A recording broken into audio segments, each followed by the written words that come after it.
Hello everyone, 11th commerce का ये पहला क्लास है, इंट्रोडक्टरी क्लास है ये। इसमें आज मैं पहली बार आप लोगों को ये बताऊंगा कि इकोनॉमिक्स क्या है, इकोनॉमिक्स में आपको क्या क्या पढ़ना है और इकोनॉमिक्स की एक्चुअल में वैल्यू क्या है। उससे पहले चूंकि आप सब नए हैं, इसके पहले आप लोगों ने इकोनॉमिक्स 9th और 10th में पढ़ा है, लेकिन वो इकोनॉमिक्स जो था वो उतना डेप्थ में नहीं था जिसको आज आप पढ़ने जाएंगे या आज से आप स्टार्ट करें। उसके पहले मैं आप सब लोगों को एक चीज बता दूं कि आप लोग बहुत ही लकी हैं कि आप लोगों को किसी भी कारण की वजह से इकोनॉमिक्स पढ़ने को मिल रहा है।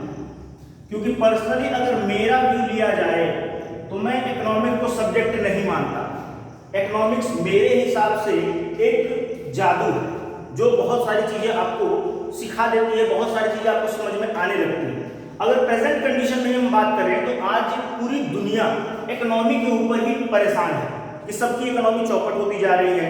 लॉकडाउन लगा हुआ था, ये था, वो था, हर जगह से इकोनॉमी की बात हो रही है। आज हम केवल इकोनॉमी जो सुन रहे हैं उसकी बारीकियां क्या है उसको अगर हम समझ गए तो सारी दुनिया का जो भी खेल चल रहा है वो सब हमको समझ में आने लगेगा। आप इकोनॉमिक्स को इस तरह से देखिए कि इसके अंदर आप जो चीजें पाएंगे वो चीजें पूरी दुनिया को चला रही हैं। अगर पूरी दुनिया इकोनॉमिक्स को न ध्यान दे तो सारी दुनिया एक के बाद एक करके ध्वस्त होती जाएगी, बर्बाद होती जाएगी। जैसे लॉकडाउन में हमने देखा कि हमारे देश में लंबे से बहुत सारे लोग बेरोजगार हो गए, बहुत सारी चीजें हुई। तो ये सारी चीजें आखिर किस पे इफेक्ट करती है तो वो इकोनॉमिक्स में आपको समझ में आएगा। इसके अलावा हम इकोनॉमिक्स की जो ओरिजिन की बात करेंगे तो कभी कभी इसका हिंदी में नाम जो होता है उससे लोग कंफ्यूज हो जाते हैं। जैसे इकोनॉमिक्स को हिंदी में कहा जाता है अर्थशास्त्र। ये अर्थशास्त्र जो है इसको लिखने वाले चाणक्य,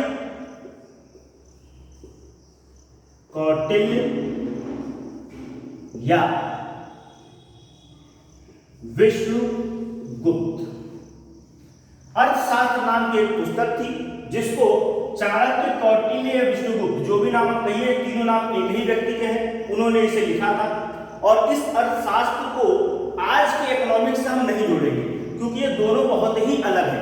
ये जो अर्थशास्त्र था उनका, ये वास्तव में नीति विज्ञान था कि किसी राजा को अपने राज्य को कैसे चलाना चाहिए, क्या क्या उसको सिस्टम रखने चाहिए, राजा को अंकुशवादी होना चाहिए, निरंकुशवादी होना चाहिए, उन सब चीजों के बारे में इस अर्थशास्त्र में लिखा गया है।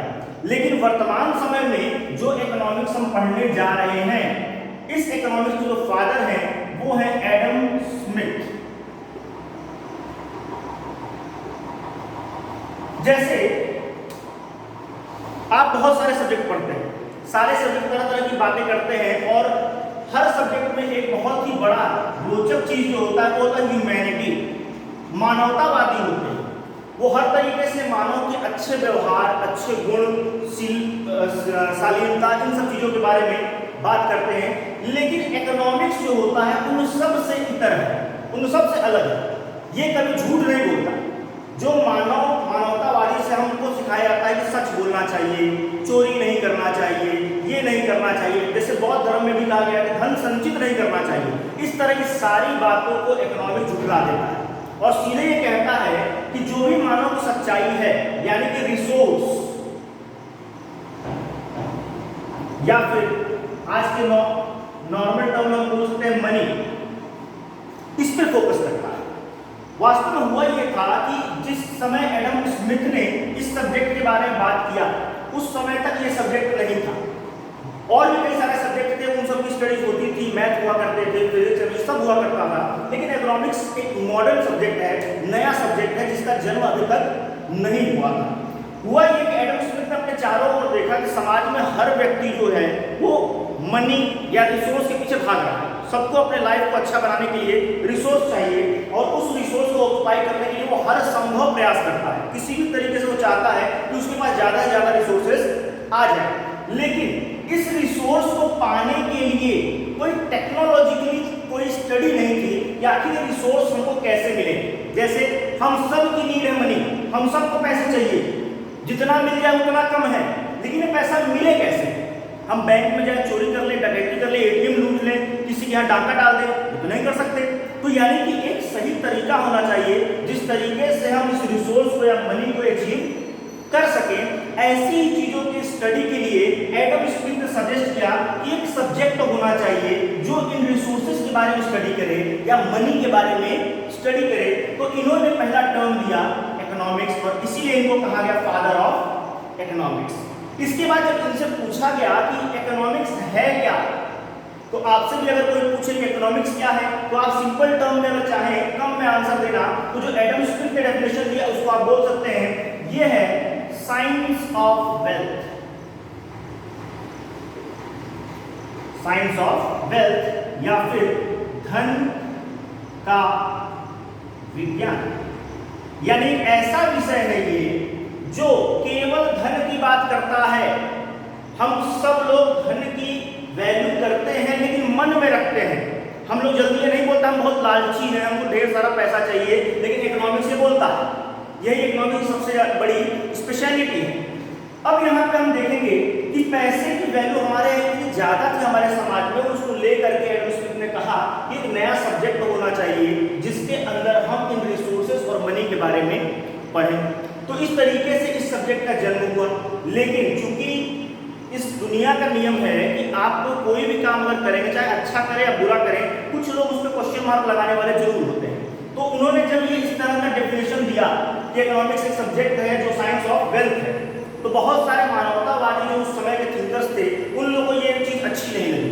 उन्होंने कहा कि मानव ऐसा हो ही नहीं सकता कि मानव सब कुछ छोड़ करके केवल धन के पीछे भागे, और इसीलिए समय समय पर इसके डेफिनेशंस में कई सारे चेंजेस आए। और आज के समय में मॉडर्न टाइम्स में अगर हम बोले तो इस डेफिनेशन को चेंज करके कह दिया गया है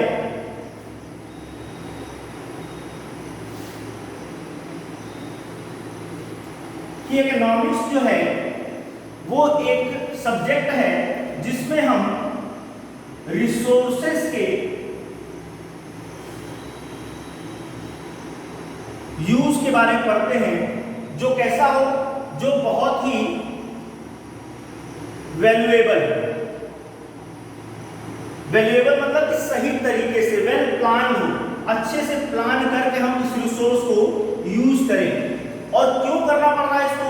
इसलिए कि जो भी हमारे पास रिसोर्सेस हैं इनके अंदर 3 प्रॉपर्टीज हैं। पहली प्रॉपर्टी है कि रिसोर्सेज जो होते हैं वो स्केर्स होते हैं या फिर लिमिटेड होते हैं। जैसे हम एक नॉर्मल आदमी है, मिडिल क्लास के हैं, हमारे पास जो पैसे हैं वो कम लगते हैं क्योंकि हम बहुत अमीर नहीं, हम चाहते हैं अमीरों जैसा पैसा हमारे पास आ जाए। लेकिन अगर हम वहीं पे बात करें अंबानी की, क्या अंबानी के पास पैसे की कमी है? नहीं है, लेकिन अंबानी अभी भी पैसा कमाना चाह रहे हैं, उनको और चाहिए। तो ये जो रिसोर्सेस होते हैं हमेशा क्या रहते हैं? कम रहते हैं। कम इसलिए रहते हैं क्योंकि इनके ऊपर एक लिमिट है। अगर आपके पास 500 रुपए हैं तो वो 500 ही हैं। अगर वो 5 लाख हो जा रहे हैं तो 5 लाख ही, एक लिमिट उस पर लगा हुआ है, यानी कि आप उस लिमिट के बाहर का काम नहीं कर सकते उस रिसोर्स से। ये रिसोर्सेज की एक स्पेशलिटी होती है कि रिसोर्स हमेशा लिमिटेड होते हैं। दूसरा, अल्टरनेट यूजेस। आपके पास अगर कोई रिसोर्स है तो आप उसमें कई तरीके से यूज कर सकते हैं। जैसे अगर आपके पास 100 रुपए है, 100 रुपए से अगर आप चाहें तो अपने लिए पेन खरीद सकते हैं, बुक खरीद सकते हैं, कॉपी खरीद सकते हैं, चॉकलेट खरीद सकते हैं, समोसा, मिठाई, बहुत सारी चीजें खरीद सकते हैं। उसी 100 रुपए से किसी भी दुकान में अगर आप जाएंगे और वो 100 रुपए का नोट देंगे तो वो उसको मना नहीं करेगा, वो आपको उतने में जो सामान आएगा वो अवेलेबल करा देगा। तो यानी कि एक 100 रुपया का नोट कई सारी चीजों में यूज होने के लायक होता है। ठीक उसी तरीके से जो भी हमारे रिसोर्सेस होते हैं उनके अल्टरनेट यूजेस होते हैं। जैसे पेट्रोल, डीजल, इनके बहुत सारे यूजेस हैं। जैसे हम चाहे तो पर्सनली यूज कर सकते हैं पेट्रोल वगैरह का, या तो फिर कॉमर्शियल यूज होता है कई जगहों पे। तो इस तरीके से इसी पेट्रोल का कई जगह यूज हो रहा है, उसी तरीके से डीजल का कई जगह यूज हो रहा है। चाहे हम अपने घर में इंडिविजुअली यूज कर लें या फिर ट्रक वगैरह में या फिर और जगह पे कॉमर्शियल वे में यूज करें, तो कोई भी रिसोर्स जो होता है उसके अल्टरनेट यूजेस होते हैं। ये रिसोर्स का एक दूसरा प्रॉपर्टी होता है। तीसरा प्रॉपर्टी जो है वो है कि ह्यूमन बीइंग्स के साथ, human beings have unlimited wants. जो मानव होता है इसकी इच्छाएं और जरूरतें वो अनलिमिटेड होती हैं, बहुत ज़्यादा होती है, वो कभी पूरी नहीं होती, चाहे जितना भी उसको मिल जाए वो उसके लिए कम ही रहता है। इस वजह से रिसोर्सेज जो है उनको वेल प्लान्ड तरीके से यूज करना बहुत ही जरूरी है। जैसे महात्मा गांधी का एक कोटेशन है, Mahatma Gandhi father of nation, Mahatma Gandhi ने कहा था कि भारत में जो अवेलेबल रिसोर्सेस हैं वो भारत की जरूरतों को पूरा करने के लिए पर्याप्त है, लेकिन भारत के लोगों की इच्छाओं वांट्स को पूरा करने के लिए काफी नहीं है। तो यानी कि रिसोर्स जब हमारे पास इस तरीके से है कि बहुत ज्यादा अमाउंट में अवेलेबल नहीं है, तो हमारे लिए जरूरी बन जाता है कि हम उसको क्या करें, एक प्लान्ड तरीके से यूज करें। जैसे किसी अपने फैमिली का आप एग्जांपल लीजिए, आपकी फैमिली है, आपकी फैमिली में कुछ इनकम होगा, अब जो भी इनकम आता है उस इनकम के अकॉर्डिंग आप उसको क्या करते हैं, डिस्ट्रीब्यूट करते हैं, अपना बजट बनाते हैं कि हम इतना इनकम आ रहा है तो कहाँ कहाँ पे खर्च करेंगे। तो ये जो आप बजट प्रिपेयर कर रहे हैं, प्लान कर रहे हैं अपने इनकम को खर्च करने का, ये सब क्या है, ये सब आप रिसोर्स को सही तरीके से यूज करने का प्रयास कर रहे हैं। यही सही तरीके से रिसोर्स फैमिली लेवल पर हमने देखा, इसी तरीके से कम्युनिटी लेवल पर भी होता है, इसी तरीके से कंट्री लेवल पर भी होता है और वर्ल्ड लेवल पर भी होता है। उन सब की स्टडी करने के लिए एक सब्जेक्ट बना है जिस सब्जेक्ट का नाम है इकोनॉमिक्स। तो ये सारी चीजें आपको इकोनॉमिक्स पढ़ने को मिलेंगी। इसके अलावा अगर आप इकोनॉमिक्स को सही से पढ़ लेते हैं तो बहुत सारी ऐसी चीजें होंगी इस दुनिया के बारे में जो आपको समझ में आने लगेंगी, जो आप जैसे आप अपने अगल बगल देखें, किसी से पूछिए जैसे निफ्टी क्या है, सेंसेक्स क्या है, शेयर मार्केट क्या है, ये ऐसे टर्म्स हैं जो डे टू डे लाइफ में हमको मिलते रहते हैं, लेकिन बहुत ही कम लोग इसके बारे में जानते हैं।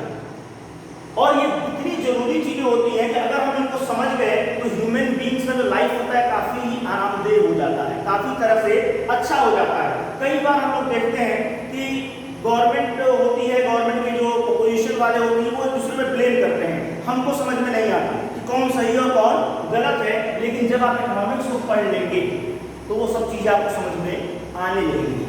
और इकोनॉमिक्स जो होता है, इसके बिना अगर ह्यूमैनिटी को आप आगे लेकर के जाना चाहेंगे, समाज को आगे लेकर के जाना चाहेंगे, देश को आगे लेकर जाना चाहेंगे तो पॉसिबल नहीं है। तो इकोनॉमिक्स एक ऐसा सब्जेक्ट है जो ह्यूमन बीइंग्स की लाइफ के हर मोड़ पे, हर जगह उसके साथ खड़ा रहता है। तो इसी सब्जेक्ट को हम लोग पढ़ने का कोशिश करेंगे और अगले वीडियो में मैं आपको बताऊंगा कि इसके कौन कौन से चैप्टर्स आपके हैं और 11th में कौन कौन सी बुक लगेंगी, क्या क्या चीजें होंगी।